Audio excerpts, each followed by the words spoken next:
where they can be in this world but not of it in terms of their perspective of reality.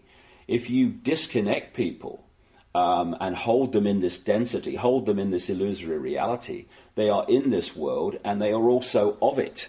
And therefore, the only information that they have to get a fix on how they see life themselves and reality in general is through the eyes and the ears.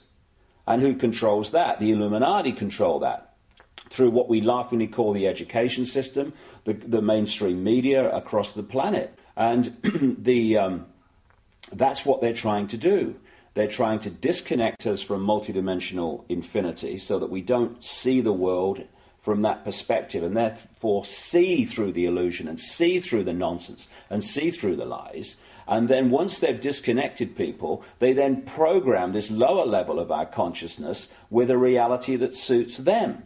And this is why people who have had a different perspective on life, a different perspective on reality, who have held that connection to some extent out into the infinite, and have expressed that view, expressed that vision of reality and possibility here, they're the ones that are dubbed crazy, lunatics, and dangerous. Why? Not because they are, but because from the point of consciousness that they are perceiving this world, to people who are here, the vast majority, that is just crazy.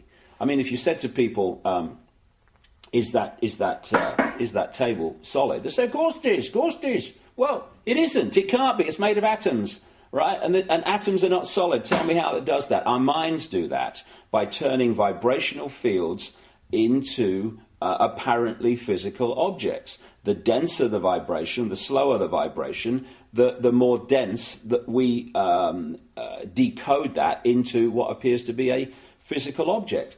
And so someone who's out there and can perceive that sees the world in a completely different way. And because it's different to the norm and the mass norm, which is programmed into people from cradle to grave, they're just isolated and called crazy. When in fact, they're the people we need to listen to. Yeah, and, I remember Stanley Messenger.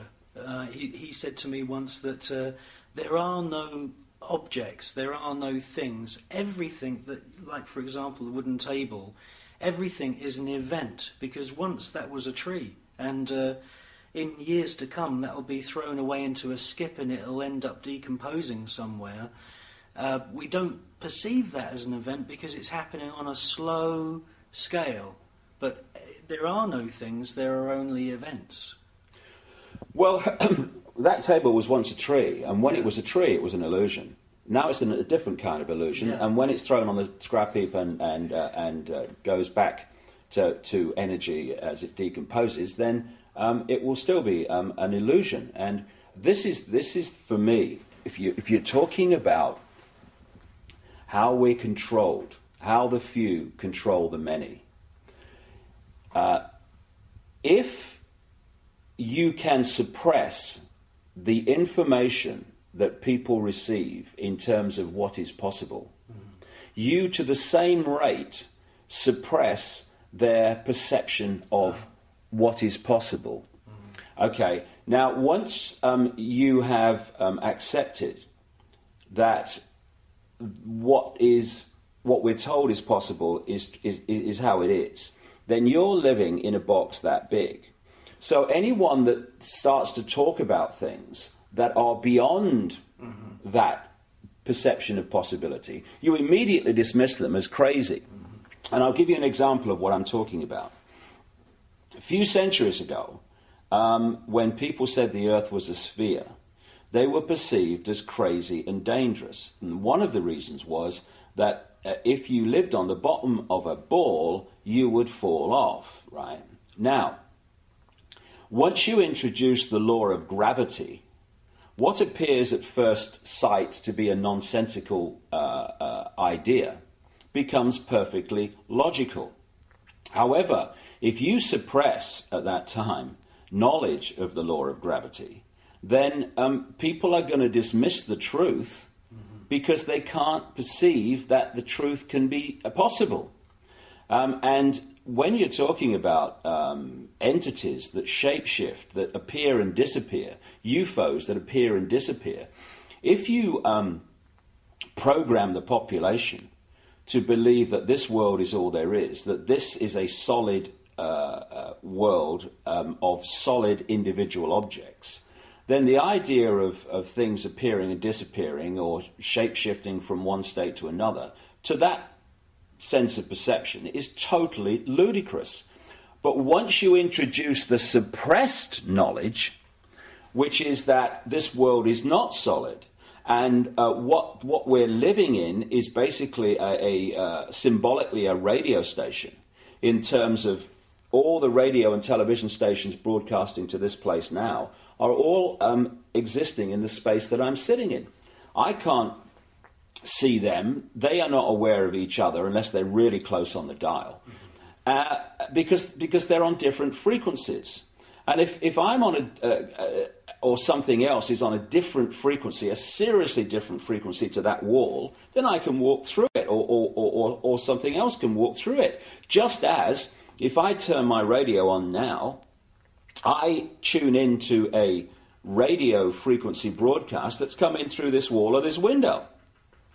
And so this reality that we think is so solid and all that there is actually like a radio station. And this physical body, this holographic illusion, locks us in, tunes us in like a radio to this radio station, to this reality.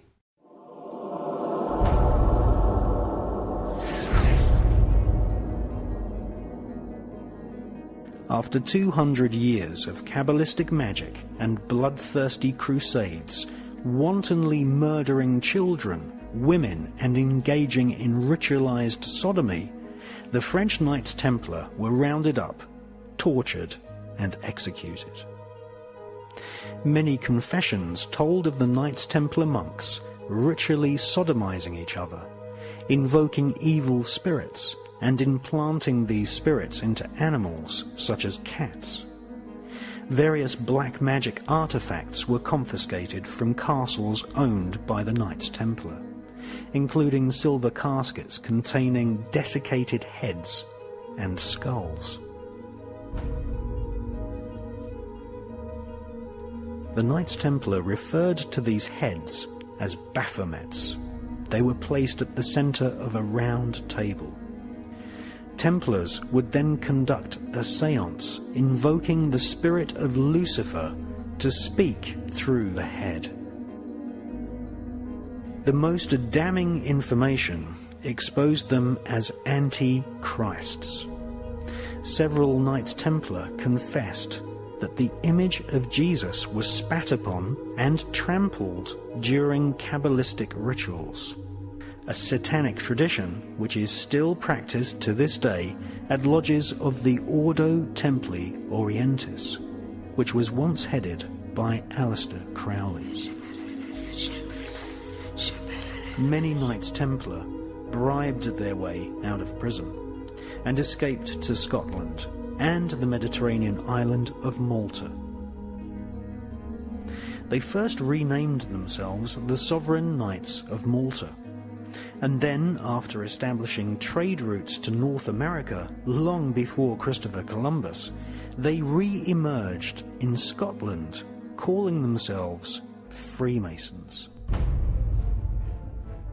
All versions of Freemasonry, Rosicrucianism, the Skull and Bones, the Palladian Rite of Freemasonry, Co-Masonry, Scottish Rite Masonry, the Ku Klux Klan, and Crowley's Ordo Templi Orientis are derived from the original Kabbalistic rituals of the Knights Templar. The Kabbalistic banishing ritual of the pentagram was in part performed by Queen Elizabeth II during her coronation ceremony in 1952. The ritual was based on the lesser banishing of the pentagram ritual designed by Aleister Crowley for the Golden Dawn secret society.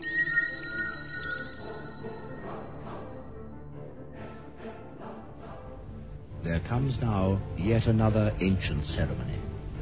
The great officers of state, and the bishops, and the nobles who have borne the swords, the scepters, and other regalia, move to the steps of the throne, which stands upon its dais. This throne, like the raised floor of the theatre itself, is descended from those days 1,500 years ago, when the early kings sat for their crowning upon a mound of earth. So today, the Queen will ascend the steps of her throne, there symbolically to be lifted into it by the Archbishop and the Earl Marshal, in the sight today of a great multitude of people. It is at the moment that she is seated upon her throne that she takes possession of her kingdom.